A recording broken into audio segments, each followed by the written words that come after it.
On debate, Senator Housakis. Thank you, Mr. Speaker. Honourable colleagues, I rise today to speak to Bill C-18, an act to implement the Agreement on Trade Continuity between Canada and the United Kingdom. Overall, I'm relieved that we have an agreement.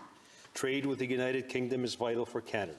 It is important for Canadian businesses. It is very important for Canadian workers. In 2018-2019, Canadian merchandise exports to the EU, including the United Kingdom, averaged $46.6 billion.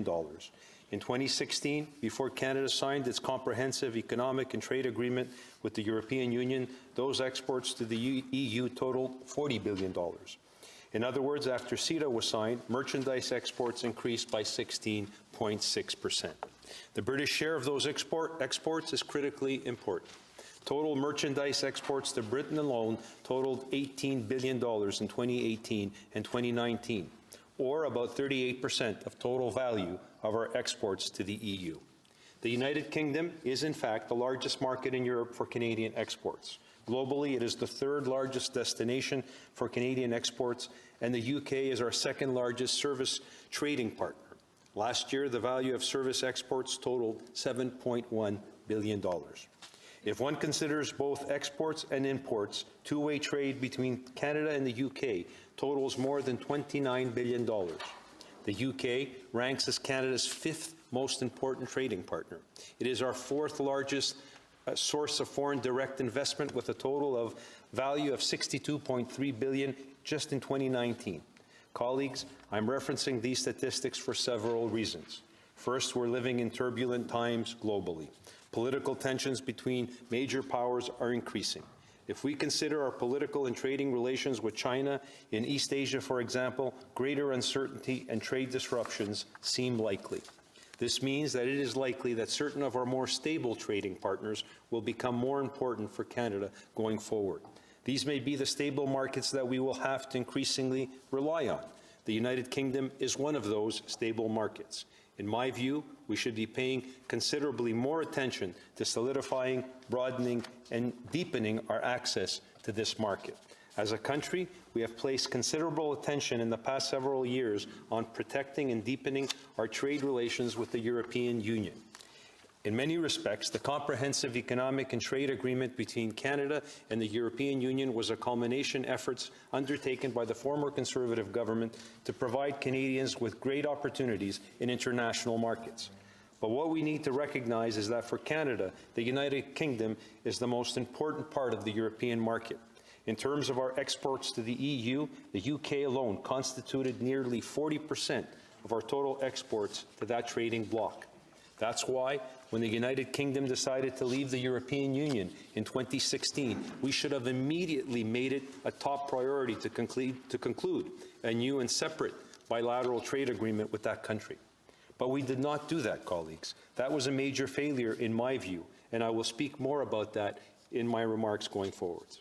But first, I do nevertheless want to reiterate why I believe that this agreement is important. First and foremost, it is important because it preserves and extends the gains Canada was able to make in CETA to our bilateral trading relationship with the UK. 99% of Canadian products exported to the UK will become tariff-free under this agreement. That is tremendously important. Our supply management products will also be protected on a similar basis that they are under CETA. Canadian service suppliers will have priority access to the UK government procurement market.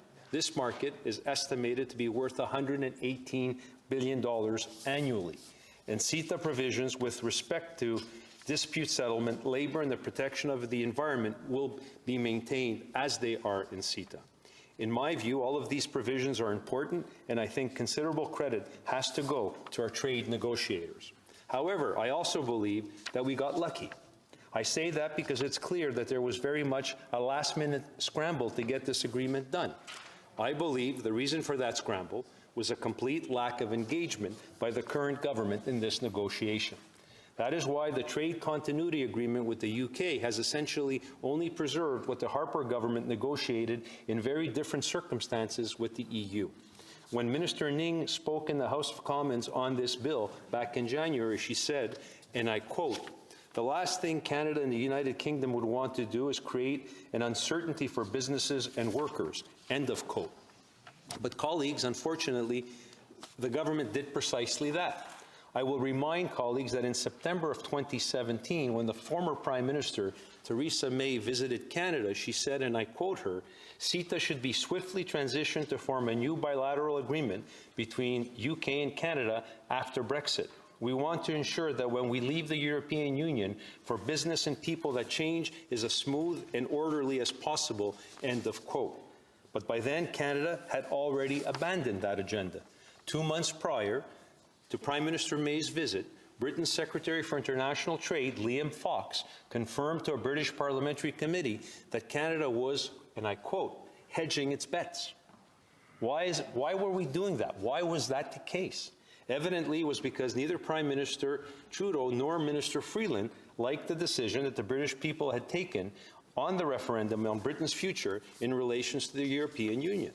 They didn't like Brexit, so they waited before engaging in comprehensive trade negotiations to see where the internal British political debate would go. That was a major mistake. Other countries were not waiting, colleagues.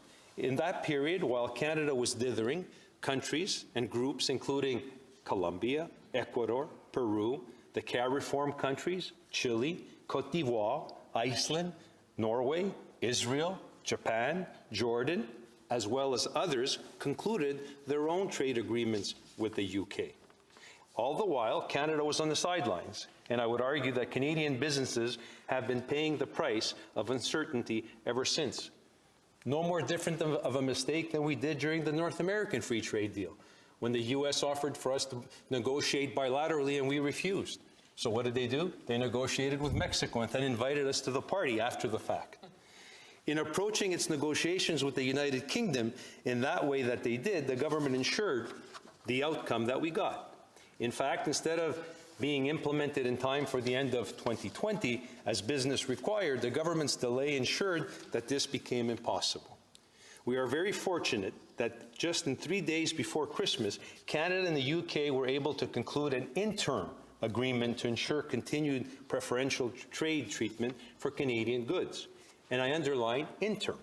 This deal has been in limbo for no other reason than the government has taken a consistently sluggish approach to negotiating and implementing. It is abundantly clear why this has happened.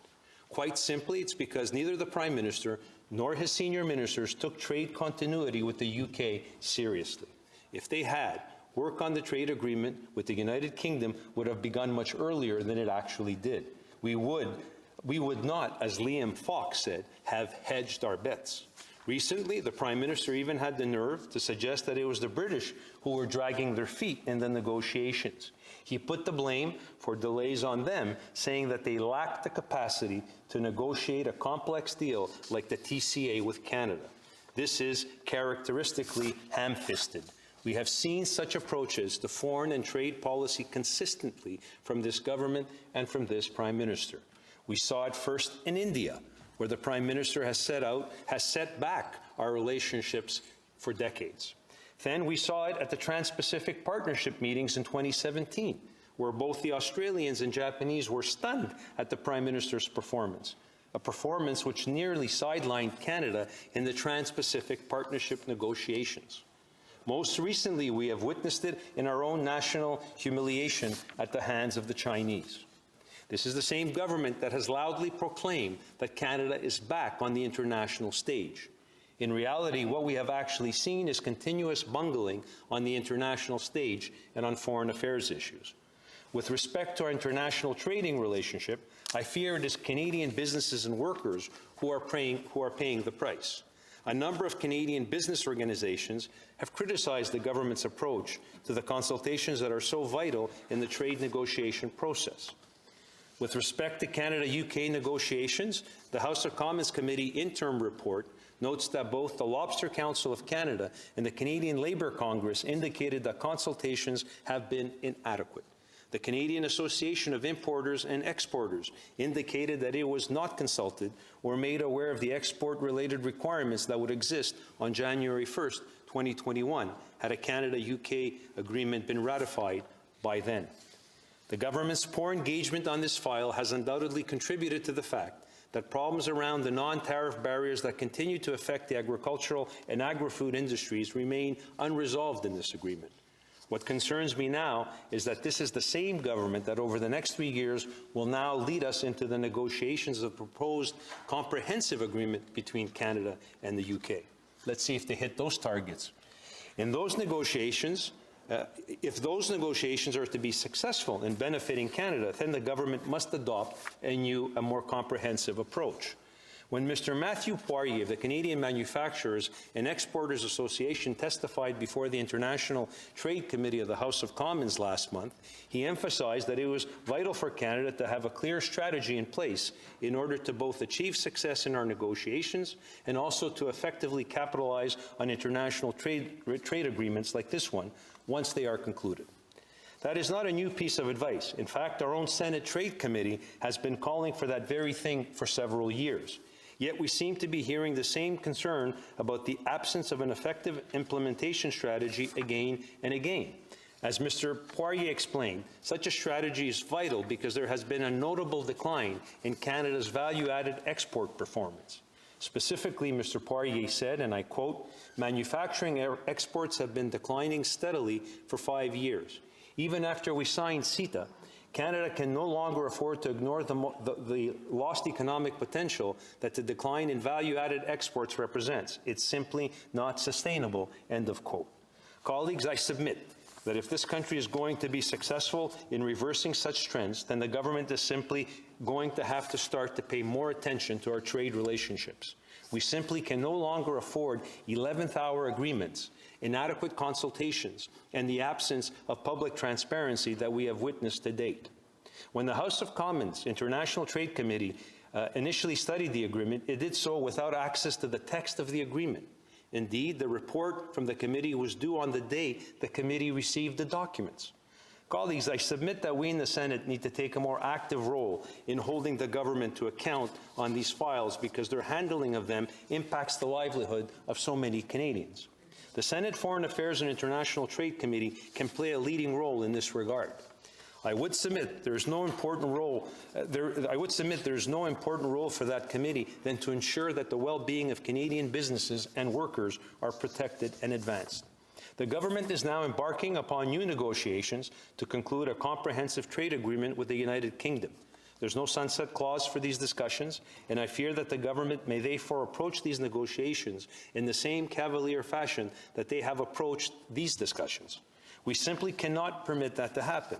In a world that is becoming increasingly turbulent, deepening and broadening our relations with our most stable partners has never been more important. As I ask all senators to join in a unified effort to ensure that we can contribute to securing the best possible future for Canadian businesses and workers in these pending negotiations. But colleagues, I also want to point out before I conclude that I do call upon all our colleagues to support this bill and get it through as quickly as possible because it's essential for the continued development of our economy and the well-being of our Canadian workers. But we as parliamentarians have to be vigilant and also highlight to the government that Parliament has a role to play. And this is now 2 successive vital trade agreements that we've been dealing at the 11th hour, both in the House of Commons and in the Senate, in large part because the government has not engaged early enough and prudently enough in order to get it done in a timely fashion. So how many times over the last little while, colleagues, have we said we have to speed through the highway right now legislation, both in terms of government spending, budgets, and now important trade agreements without thorough review?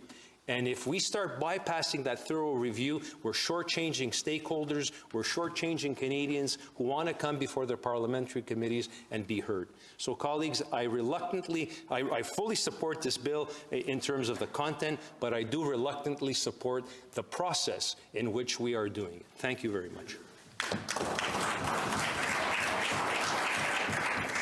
Senator Beam, a question? Senator Housakos, thank you very much for your presentation, your speech. I think we all agree that C-18 is a very important bill.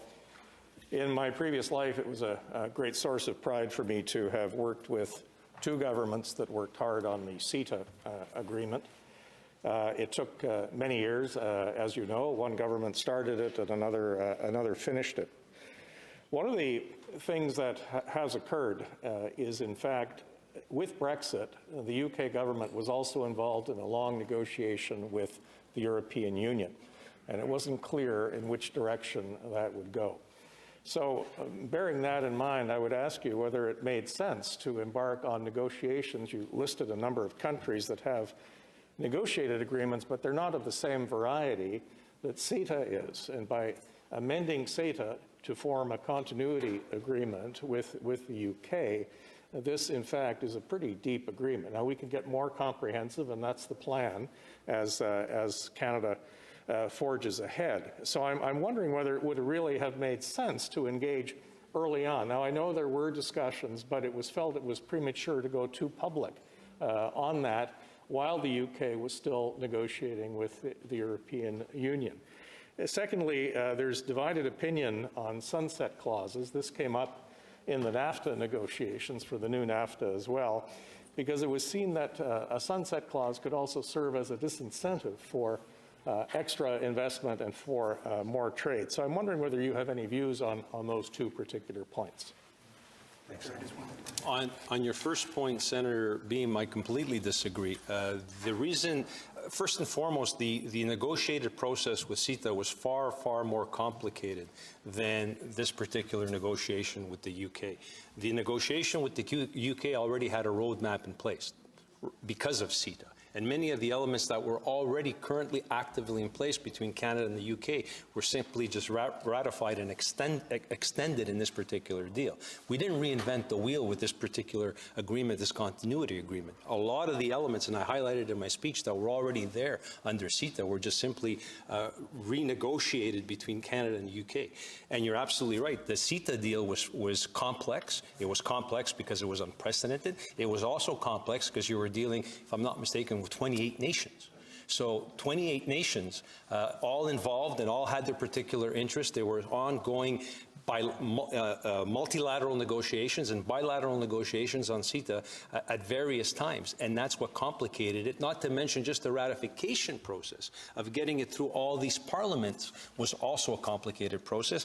And because as a parliamentarian I was engaged in some of the discussions in CETA with some of these countries bilaterally, of course, the objectives of Northern European nations and Southern European nations and their economic interests were so diametrically opposed at times that it made the negotiations even more complex and far more complicated. In the case of the UK, there was a political will, for obvious reasons, because there was such a clear willingness, political willingness on the UK to negotiate with their top 3 or 4 trading partners in order to reassure their markets and their economy that it will be business as usual. There was an incentive on the part of the UK to engage with Canada. I remember with a parliamentary committee, the Canada-UK Friendship Committee, that many of us senators were on back in 2016, right after the vote of the Brexit in England. There was such an appetite with a Commonwealth cousin like Canada, who was such a vital trading partner for them. All parliamentarians, government officials were open-minded about this. We saw in the visit from Prime Minister May when she came to Ottawa, she explicitly said that she wanted to start negotiations as soon as possible back in 2017. The only people that put the brakes on this was our government, and they didn't put the brakes on it really because of no other reason as not being sure what the outcome of the Brexit deal was going to be. And there was a division of opinion in global affairs, I suspect, of if it was going to go one way or another. If our government was certain that Brexit was going to be accomplished as the referendum called upon in 2016 and as the political will in the UK showed there would be, we should have jumped on it right away. I believe there was a critical mistake, Senator Beam. Question. Senator Beam. Question. Thank you, Senator Husakis. I think we are basically speaking about the same thing, but maybe a different perspective.